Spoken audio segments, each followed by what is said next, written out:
Hi, I'm Dr. Cindy Milligan, and this is my take on why your voice matters to the Black Lives Matter movement. I hope that more and more people speak out about the racial injustices Black people face in this country every day. There can never be too many voices raised against hatred and bigotry.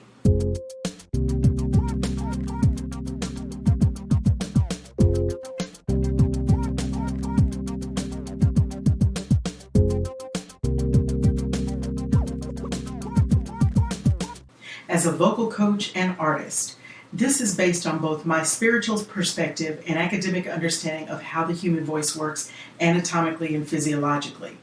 This is why your voice matters to the Black Lives Matter movement. Your voice, your spoken human voice, is extremely important. First of all, we live in a voice-activated system, a system that was designed and created by God. A voice-activated system created by God. That means your voice activates things. God designed us to use our voices to make things happen, declare our faith, help each other, to heal, to comfort, to love, express emotion. It's also designed to reveal our personalities and communicate with each other.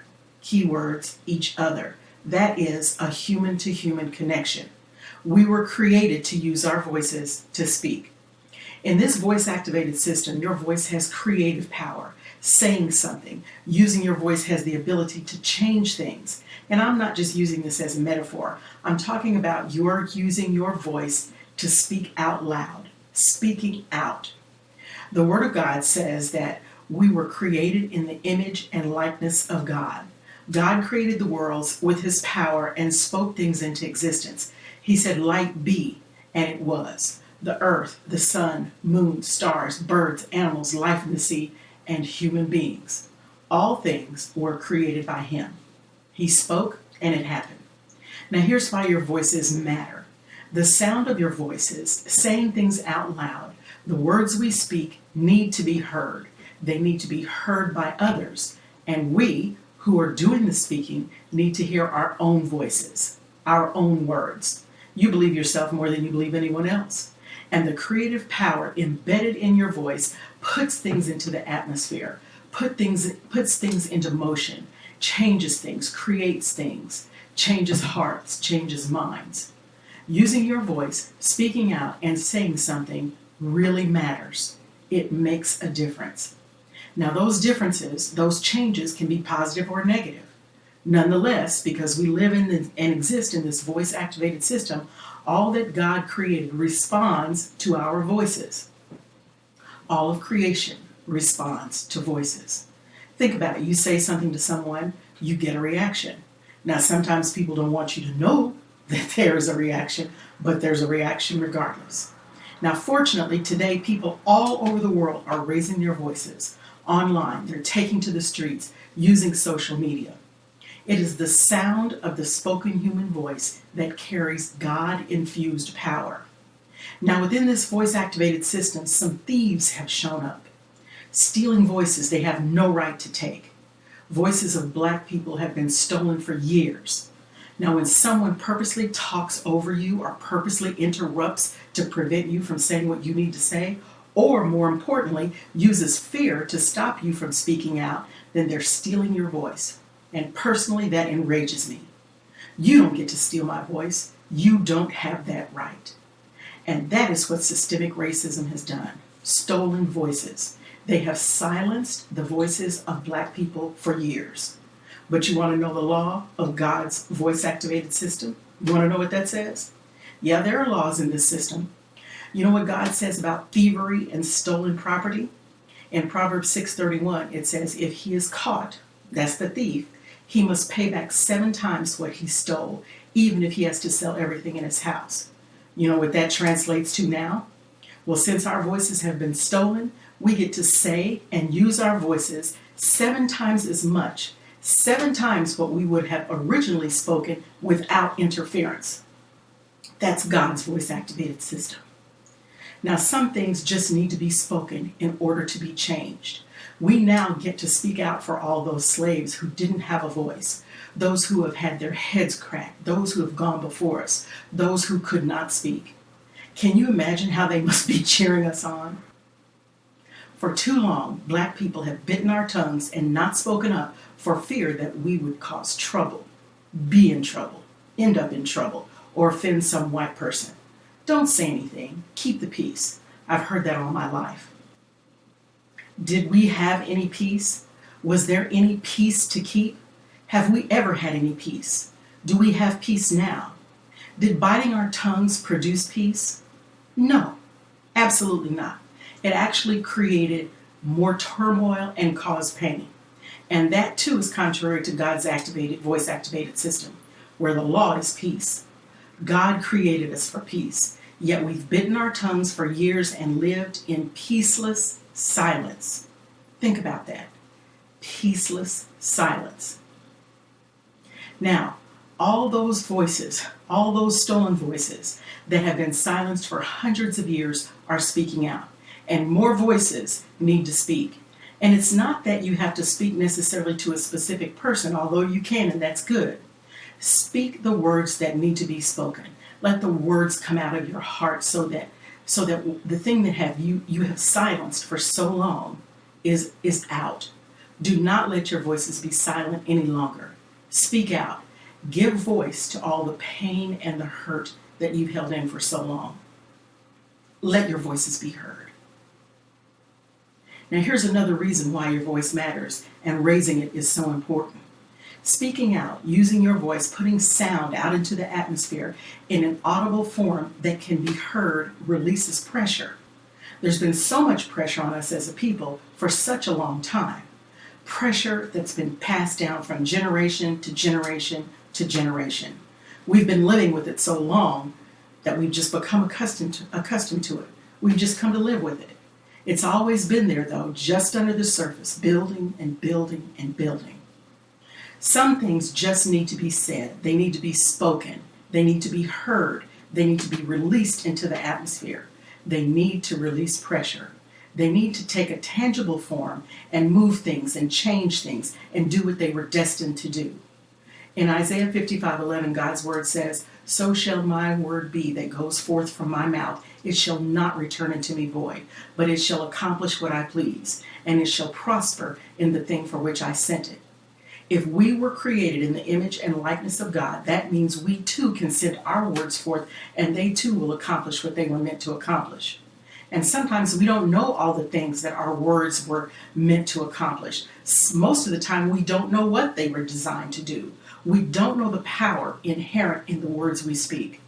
We're not always aware of exactly what our words are doing, but we've all experienced what it feels like to hear the sound of someone's voice through speech or song. We've all experienced the power in the human voice. We've just not always been cognizant about what our voices can do. We can love, hate, bless, curse, heal, soothe, comfort, incite rage, provoke anger, and even induce fear with a simple little word like boo, or 3 other words like you're under arrest. An apology can mend wounds, bring healing, and soothe. Saying something as simple as I'm sorry or I apologize can completely change the mood or the atmosphere. As George Floyd was being murdered, he was crying out for his life. He was crying out for breath, for air, for the pressure to be released. What a shame it was stolen from him. But before he died, look at what his voice did. Look at how his spoken words changed things. Look at the creative power they took on. Look at the change they started. Look at what happened when those words came out of his mouth. They changed the world. They brought people out to the streets. They took the blinders off so many eyes. They moved people out of complacency. They moved people out of fear. They moved people all over the world. And then his daughter, Gianna, lifted her little voice and said it so well. It is a true statement. My daddy changed the world. Yes, he did, Gianna. He absolutely changed the world. He changed the world through his experience. And within that experience, his voice was raised and will never be forgotten. What a legacy. In his last words on this planet, he changed the world. His words, his voice sparked a fire that will never be quenched. You think your voice doesn't matter? You think what you have to say isn't important? You think if you don't say something, someone else will say it for you? Well, maybe. But what about your voice? What about what's in your heart? Your voice matters. Your experience, what you've lived, what you think matters. It all matters.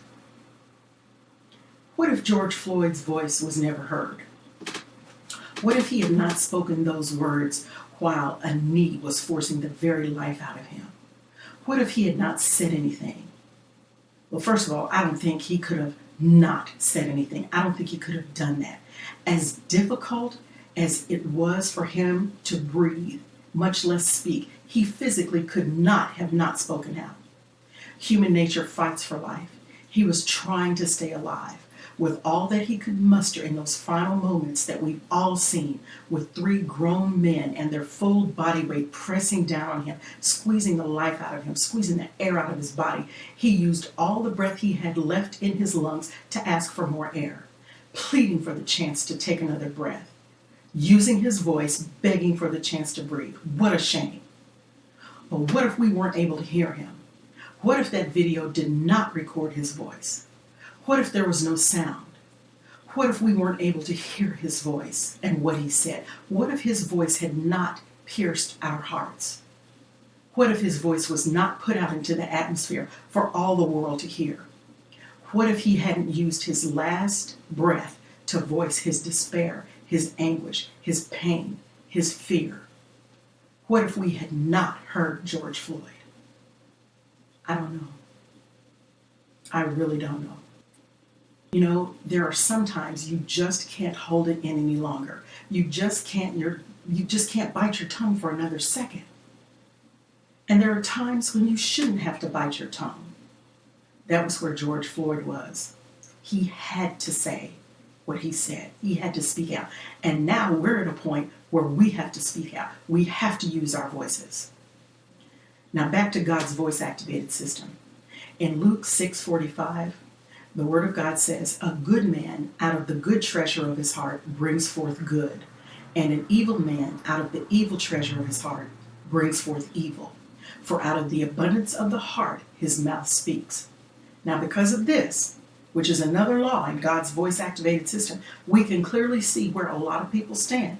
We can tell what's abundantly in the heart because the mouth speaks, and we can hear it. We heard very clearly what George Floyd was saying. We could hear what was in his heart. We could hear him call the cops, "Sir," even though the knee that was on his neck was stopping the flow of air and crushing his larynx. The larynx is your voice box. It's where your vocal folds are located, your vocal cords. The vocal folds produce sound. It's where phonation takes place. It's where the voice originates. The larynx has 3 functions. It allows us to breathe, talk, and swallow. George Floyd's life was stolen from the center of where his voice begins and where the breath of his life passes from the lungs. The larynx connects your throat to your windpipe. I know it took all the energy you had to ask for air, George, to plead for your life, even though the knee that was on your neck was stopping your ability to breathe. And even though it's so hard for us to watch and hear, you were able to put your voice out into the atmosphere, and it changed things. We heard you, George. We heard you. Now, there's one more thing I have to say, and this is the whole bottom line of why your voice, your spoken human voice, matters, especially to the Black Lives Matter movement. Our current situation, the war against racism and the war against COVID-19, it's all connected to breath. Your voice, your spoken human voice, functions on breath. You can give voice to something. You have that ability. You can speak because breathing is what gives you the power to create sound and talk. It's your respiratory system. Voices have been stifled and silenced through the theft of our breath. Breath is the key to life. It's the first thing we do when we're born and the last thing we do when we die. Breath is critical to life. So here's how breath is connected to our current situation in two wars, the war on racism and the war on COVID-19. Both are attacks on human life. Both are strongly attacking Black people, attacking breath for life and breath for voice. Black men and women are dying at the hands of police. Many of our brothers and sisters were clearly heard crying out, "I can't breathe." And in specific situations, like when you're at the hands of the police, that's not anything you say unless you really can't breathe. Systemic racism in this country has been stealing our breath for years, stealing the very life of Black men and women, stealing their breath. And how did they do it? How did they steal our breath? Through fear. They stole it using fear. Many times when you're afraid, you gasp. You literally suck out all of the air at that moment. And that's because you're afraid. Now, the racists and the bigots, they're all living in fear. Fear that they will lose the power they have over Black and brown people. And the only way they can legally do it and get away with it is through the police. So they've pushed their fears onto us, trying to make us afraid of a system that put too much power in the hands of police. They know the power they have is not right, is not natural. Is there a term for this type of fear? I call it capiophobia, fear of being shot and killed by the police. Fear of being shot and killed by the police. The first week after George Floyd's death, I wanted to talk to my brother and tell him to stay inside because I was afraid for him. I wanted to say, don't go out, don't go anywhere. Not to the grocery store, don't go buy gas, just stay in. But I knew that was unrealistic. I held back calling him and talking to him because I knew it was all rooted in my fear. But I don't want him to die. I know the police could have stopped him at any minute without any cause, and that would be that. I called him. No answer. I waited. I called again the next day. No answer. Meantime, my fear is still there, rearing its ugly head. When I finally did speak to him, I told him what I had been thinking. And as I knew he would, he tried to reassure me that everything was going to be okay. It was going to be okay and not to worry. But I could not be comforted. Every day I was seeing something horrible police were doing to Black men. I had been crying all week just thinking about watching George Floyd die in front of my eyes. I couldn't believe it. I watched him take his last breath. We all did. It was not a movie. It isn't a joke. It was real life. A real death. I watched this cop kill George Floyd on the street with other cops standing by and preventing innocent bystanders from helping him. They let innocent people watch and witness him plead for air, just begging cops to let him breathe. That was torture. It was as horrible then as it is horrible now to see the video or even think about what happened and how it happened. They've been stealing our air and stealing our voices. In our voice-activated system, you can't speak without being able to breathe. Your voice is a function of your ability to breathe.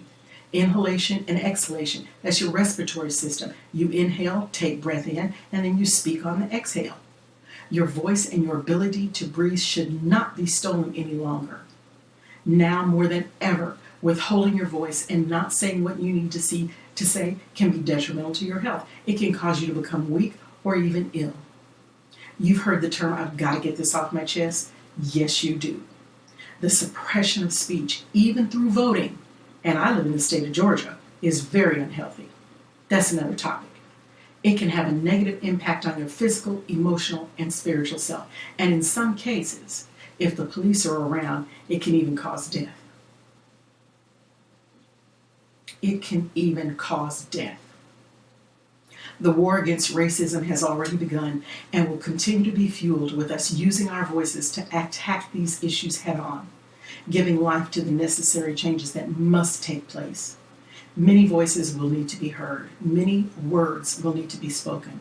Our voices also need to be raised against COVID-19 because there are institutions, governments, federal, state, and local, who are putting the economy before human lives, always before Black lives. Those making decisions to go against the guidelines established by scientists who know what they're talking about when it comes to our safety and dealing with the virus, versus politicians who are motivated by their financial and political goals and could care less about Black lives, especially since COVID-19 disproportionately affects Blacks. They don't care about keeping us all safe. They don't care about keeping us all safe. So here's a message to those who want to continue the racist attacks against Black and brown people. You will not steal our voices or our breath any longer. We will fight you until we take our last breath. And we will use our voices to destroy the roots of racism and take back all that was stolen from us. 7 times. And that, my friendly friends, are a few of the reasons why your voice, your spoken human voice, matters to the Black Lives Matter movement.